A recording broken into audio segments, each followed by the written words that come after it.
High, আমি পার্থপ্রতিম। তো আজকে আমি যে টপিকটা নিয়ে আলোচনা করব সেটা হলো বাফার। তো মেডিকেলের কার্ড, টার্ম, ভাইবা এবং প্রপের বোর্ডে এই টপিকস থেকে বেশ কিছু ইম্পর্টেন্ট কোশ্চেন জিজ্ঞাসা করা হয়। ইভেন রিটেনেও বেশ কিছু ইম্পর্টেন্ট কোশ্চেন আসে প্রতি বছরই। তো প্রতি বছর বিগত সালে যে সকল কিছু ইম্পর্টেন্ট কোশ্চেন আসে তার মধ্যে একটা যেমন define buffer, then classification of buffer, name some of important body buffer, then mechanism of buffer, then আছে how buffer act in our body, then what is the important body buffer। তো এই রকম টাইপের বেশ কিছু টপিকস বা বেশ কিছু কোশ্চেন আমাদেরকে সচরাচর ভাইবা বোর্ডে এবং রিটেন পরীক্ষায় এসে থাকে। তো আজকে আমরা আলোচনা করব বাফার নিয়ে। তো এই রিটেন, ভাইবা বা প্রফে কোন টাইপের কোশ্চেনগুলো আসে এবং আমরা সেটার অ্যান্সার কিভাবে দিব সেই টপিকটা আজকে আলোচনা করব। তো আমাদের সঙ্গেই থাকুন।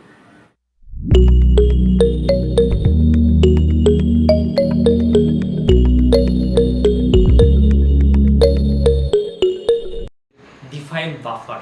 তো বাফারের ডেফিনেশনটা আসলে কি?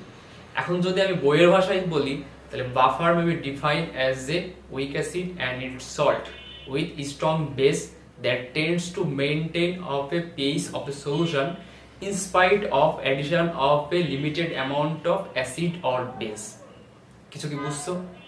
এখন আসলে সহজ সংক্ষেপে যদি বলতে পারি বা বলতে চাই যে বাফার জিনিসটা আসলে কি, এখন বাফার হলো এমন একটা দ্রবণ যেখানে উইক অ্যাসিড থাকবে এবং উইক অ্যাসিডটার অ্যাসোসিয়েটেড যে সল্ট সেটা থাকবে, এবং সেখানে যদি কোনো একটা স্ট্রং অ্যাসিড পরবর্তীতে অ্যাড করা হয় তাহলে এমনভাবে জিনিসটা রিয়াকশন করবে এবং সেই দ্রবণটার পিএইচ এর কোনো কিছু চেঞ্জ হবে না। এবং ওই দ্রবণে যদি পরবর্তীতে বাইরে থেকে কোনো লিমিটেড অ্যামাউন্ট অ্যাসিড বা বেস যদি ওই দ্রবণের মধ্যে অ্যাড করা হয় তাহলেও সেখানে কোনো পিএইচ এর কোনো বড়সড় চেঞ্জ হবে না। অর্থাৎ ওই যে বাইরে থেকে যে অ্যাসিড বা বেসটা ওই সলিউশনের মধ্যে অ্যাড করা হচ্ছে, বাফার মেকানিজমের মাধ্যমে সেটাকে নিউট্রালাইজ করে দিবে। তো এটা হলো আসলে বাফার। এখন বাফার আসলে কয় ধরনের আছে? এখন buffer two types, acidic buffer and basic buffer. এখন তাহলে কোশ্চেন হবে যে বাফার তাহলে কিভাবে কাজ করে। এখন buffer is a main formula.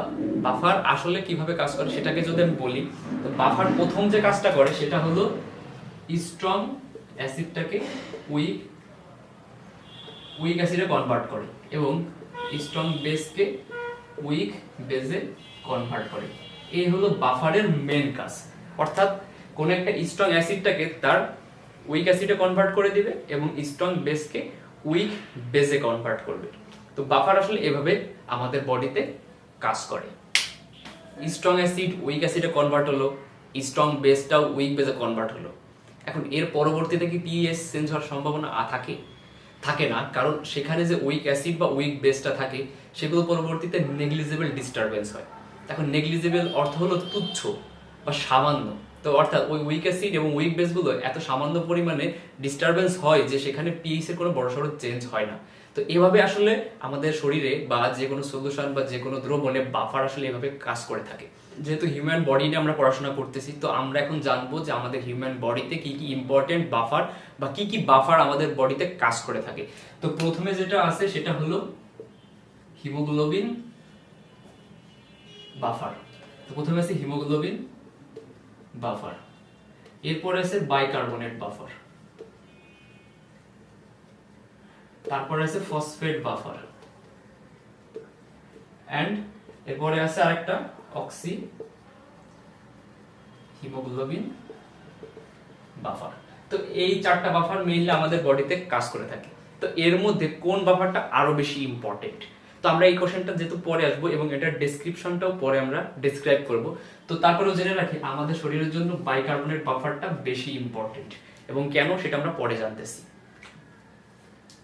তো আমরা বাইকার্বনেট বাফার কেন ইম্পর্টেন্ট বাফার সেটা জানার আগে আমরা যে বাফারের ডেফিনিশনটার মধ্যে পড়ছিলাম যে বাফার কি করে, উইক অ্যাসিড স্ট্রং অ্যাসিডকে উইক অ্যাসিডে কনভার্ট করে এবং স্ট্রং বেসকে উইক বেসে কনভার্ট করে। তো আমরা চলেন দেখে নিই যে কিভাবে স্ট্রং অ্যাসিড উইক অ্যাসিডে কনভার্ট হয় অ্যান্ড স্ট্রং বেস উইক বেসে কনভার্ট হয়। তো ফার্স্ট অফ অল যখন আমরা দেখব converting of strong acid to weak acid, তো এটা আমাদের এখন টপিকস যে কিভাবে স্ট্রং অ্যাসিডটা উইক অ্যাসিডে কনভার্ট হয়।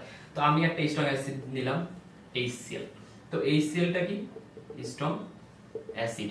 তো এটাকে যখন আমি কোনো একটা বাফার সলিউশনের মধ্যে অ্যাড করব, ধরি সোডিয়াম বাইকার্বনেট, তো আমি ধরলাম এই একটা বাফার সলিউশনের মধ্যে আমি এই স্ট্রং অ্যাসিডটা দিলাম, তাহলে এখানে কিভাবে এটা চেঞ্জ হবে।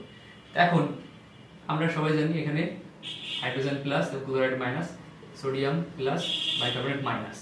তো এই প্লাসটা যে ব্যান্ড করবে এটা মাইনাসের সাথে, এবং এটার মাইনাসটা যে ব্যান্ড করবে এটা পজিটিভটার সাথে।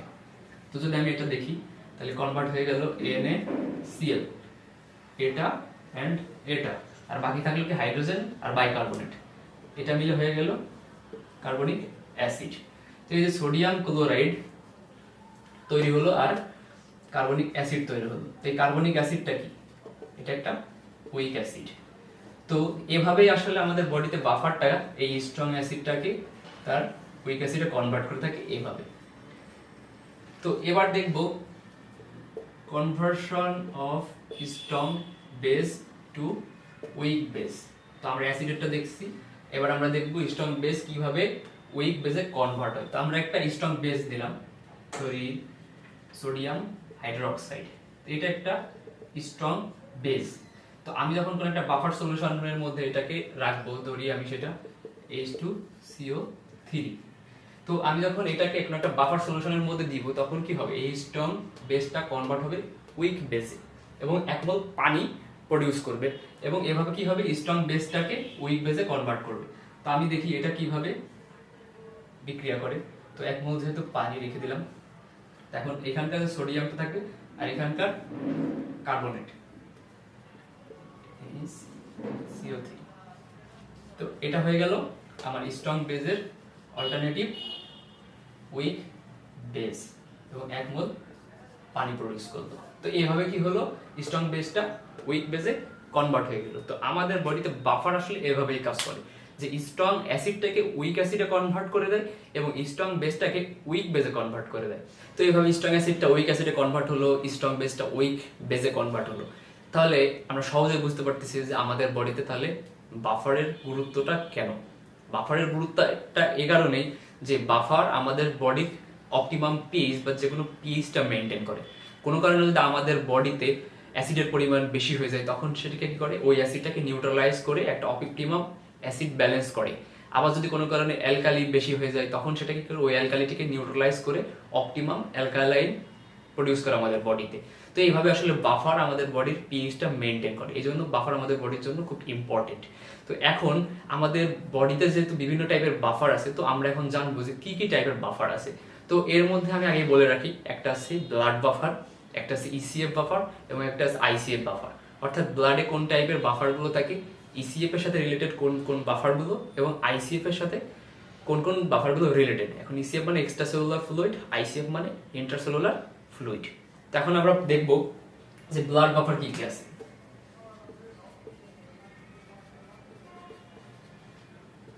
ব্লাড বাফারের মধ্যে আমি প্রথমেই দেখছি বাইকার্বনেট বাফার, এরপর আছে হিমোগ্লোবিন বাফার, এরপর আছে অক্সি হিমোগ্লোবিন বাফার, এরপর আছে ফসফেট বাফার, তারপর আছে প্লাজমা বাফার, আর অনেক টাইপের বাফার আমাদের ব্লাডে পাওয়া যায়। তো এরপরে আছে ইসিএফ বাফার, অর্থাৎ এক্সট্রা সেলুলার ফ্লুইড বাফার কি কি। তারপর ইসিএফ বাফারের মেইন যে বাফারটা সেটা হলো বাইকার্বনেট বাফার, কারণ ইসিএফ এ বাইকার্বনেট বাফারটা সবথেকে বেশি থাকে। এছাড়া আর কি থাকে, ফসফেট বাফারও থাকে এন্ড প্রোটিন বাফারও থাকে। আর আইসিএফ এ অর্থাৎ ইন্ট্রাসেলুলার ফ্লুইড বাফারের মধ্যে সবথেকে বেশি থাকবে কোনটা, এখানে ছিল বাইকার্বনেট, তাহলে আইসিএফ এ কোনটা থাকবে, আইসিএফ থাকবে ফসফেট বাফার, প্রোটিন বাফার, এগুলো থাকবে আইসিএফ বাফারে, এগুলো বেশি থাকবে। তো আমরা জানলাম এগুলো হলো আমাদের ইম্পর্টেন্ট বডি বাফার। তো এখন আমরা প্রথমে জানছিলাম যে আমাদের শরীরের জন্য বাইকার্বনেট বাফারটা ইম্পর্টেন্ট বাফার। তো বাইকার্বনেট বাফারটা কেন ইম্পর্টেন্ট বাফার, তো সেটা এখন আমরা দেখব।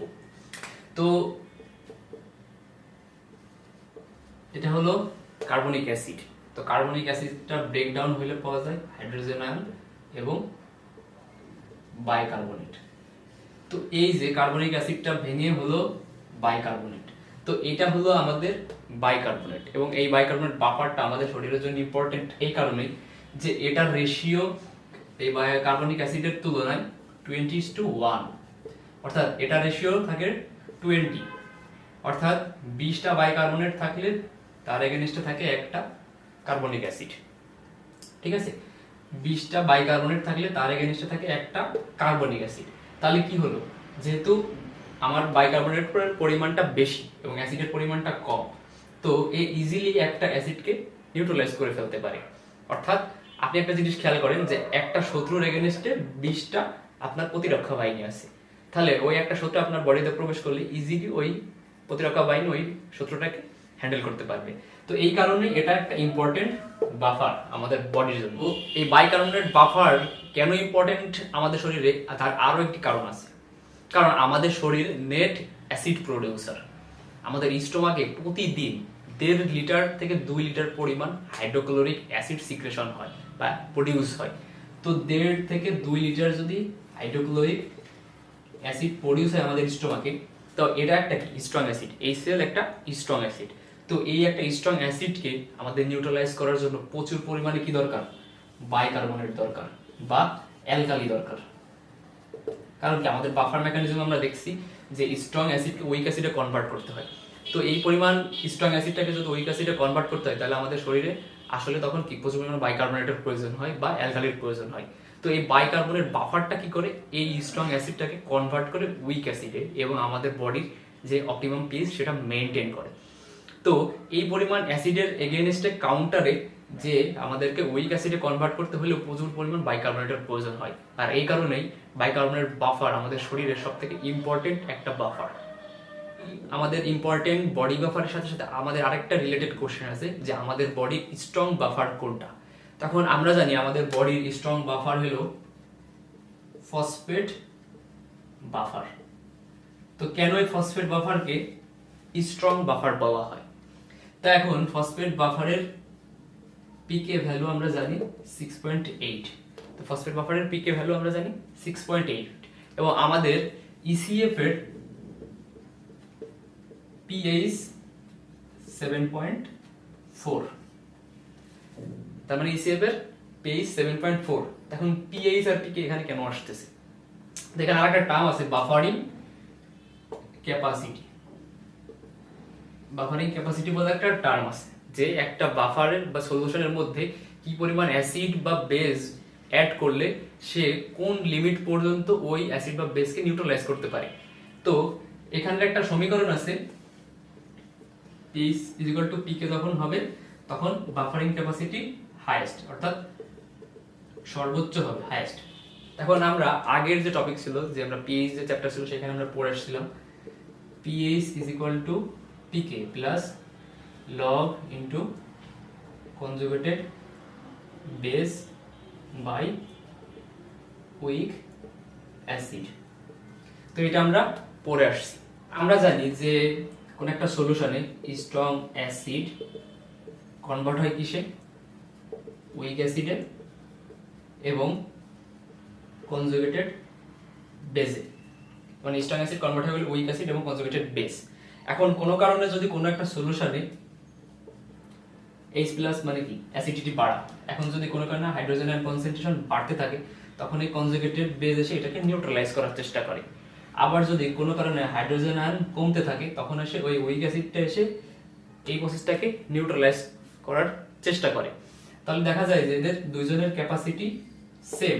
তাহলে দুজনের ক্যাপাসিটি যদি সেম হয় তখন এদের ক্যাপাসিটি ধরা হয় 1, যে এরা কেউই হাইড্রোজেন আয়ন কনসেন্ট্রেশনকে বাড়তেও দেয় না বা কমতেও দেয় না এবং একটা অপটিমাম পিএইচ বা একটা মিনিমাম পিএইচ মেনটেন করার চেষ্টা করে। এখন আমি যদি এই ইকুয়েশনটাই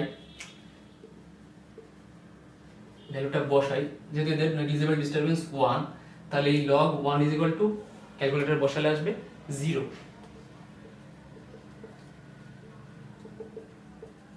তাহলে কি হলো pH = pk। তাহলে কি বাফারিং ক্যাপাসিটি কখন সবথেকে বেশি হয়, যখন pH এবং pk এর ভ্যালু কাছাকাছি হয় বা সমান হয়। মানে pH ভ্যালু pk এর সমান হলে তখন বাফারিং ক্যাপাসিটিটা সবথেকে বেশি হয়। এখন এখানে আমরা খেয়াল করি, এখানে ফসফেট বাফারের পিকে ভ্যালু 6.8, যেটা প্রায় কাছাকাছি ইসিএফ এর পিএইচ এর। তো যেহেতু ফসফেট বাফার 6.8 আর ইসিএফ এর পিএইচটা হলো 7.4, আর আমরা অন্য একটা জায়গায় দেখে আসলাম বাইকার্বনেট বাফারের পিএইচ কত, 6.1। তাহলে এটা এর কাছাকাছি না, বাট ফসফেট বাফারের পিকে ভ্যালুটার কাছাকাছি, এবং এর বাফারিং ক্যাপাসিটিটাও তাহলে বেশি হবে, কারণ আমরা জানি কি পিএইচ = পিকে। তাহলে এটা যেহেতু এর কাছাকাছি, পিএইচ ভ্যালুর কাছাকাছি, সেই জন্য এটার বাফারিং ক্যাপাসিটিটা বেশি, আর এই বাফারিং ক্যাপাসিটি বেশি হওয়ার কারণে এটাকে স্ট্রং বাফার বলা হয়। এখন আমরা কিছু বাফারের পিকে ভ্যালুটা জানবো। তো আমরা অলরেডি দুইটা পিকে ভ্যালু জানি, একটা হলো বাইকার্বনেট বাফারের পিকে ভ্যালু 6.1, আর একটা জানলাম ফসফেট বাফারের পিকে ভ্যালু 6.8। এরপর আমরা জানবো যে অ্যামোনিয়া বাফারের পিকে ভ্যালু 9.0। এরপর আর একটা আছে যে প্রোটিন বাফার, এটা একটা রেঞ্জের মধ্যে হিসাব করা হয়, এটা 6.4 থেকে 7.6 ধরা হয়। সি ডাইজ হিমোগ্লোবিন বাফার, এটা হলো 6.8। তো আমাদের এই পাঁচটা বাফার জানলে, ভ্যালু জানলেই মোটামুটি এই অধ্যায়ে বা এই চ্যাপ্টার থেকে বাফারের পিকে ভ্যালুগুলো কভার করা সম্ভব। তো এর মধ্যে এই দুটা আমাদের জন্য খুবই ইম্পর্টেন্ট, একদম 3 স্টার একটা বলা চলে যে 3 স্টার কোশ্চেন, কারণ এটা আমাদেরকে প্রশ্নের লেখা লাগে এবং ভাইভাতেও জিজ্ঞেস করা হয়। তো এই গেল আমাদের এই চ্যাপ্টারের কিছু ইম্পর্টেন্ট পিকে ভ্যালু। তো এই ছিল আজকের বাফার টপিকসটা। তো বাফারের থেকে আসলে বেশ কিছু ইম্পর্টেন্ট কোশ্চেন আমি আগেই বলছি। তো এখান থেকে যদি বাফারের ডেফিনেশন, ক্লাসিফিকেশন, টাইপস, আমাদের ইম্পর্টেন্ট ব্লাড বাফারগুলা, এবং আমাদের বডির জন্য কোনটা ইম্পর্টেন্ট বাফার, অর্থাৎ বাইকার্বনেট বাফার কেন ইম্পর্টেন্ট বাফার, এই কোশ্চেনটা, বাফারের মেকানিজম, দেন আছে কোন বাফারটা সব থেকে স্ট্রং বাফার, যেমন ফসফেট বাফারটা কেন স্ট্রং বাফার। তো এই কোশ্চেনগুলো মোটামুটি বুঝে পড়লে পরে এখান থেকে ভাইবা যে কোনো কোশ্চেন আসুক ইজিলি অ্যান্সার করা পসিবল। আর এই কোশ্চেনগুলো মূলত রিটেনের কোশ্চেন, যেগুলো রিটেনে সচরাচর এসে থাকে। আর রিটেনের সব থেকে ভালো করার টেকনিক হলো বিগত সালের কোশ্চেনগুলো ফলো করা, এবং ইউনিভার্সিটির আন্ডারে যে কোশ্চেনগুলো বিগত 5 থেকে 6 বছরে আসছে সেই প্যাটার্নগুলো ফলো করা। তাহলে হবে কি, ওই প্যাটার্নের কোশ্চেনই মূলত ঘুরে ফিরে আমাদের ইউনিভার্সিটির পরীক্ষা বা প্রফেশনাল পরীক্ষায় দিয়ে থাকে, এবং এই কোশ্চেনগুলো যদি সলভ করতে পারা যায় বা সলভ করা যায় তাহলে ম্যাক্সিমাম প্রিপারেশন এখান থেকে নেওয়া সম্ভব। তো ভিডিওটা ভালো লেগে থাকলে অবশ্যই লাইক, কমেন্ট অ্যান্ড সাবস্ক্রাইব করবেন, এবং কোন রিলেটেড ভিডিও আপনারা পেতে চান সেটা অবশ্যই আমাদের কমেন্ট বক্সে জানাইতে ভুলবেন না। Thank you.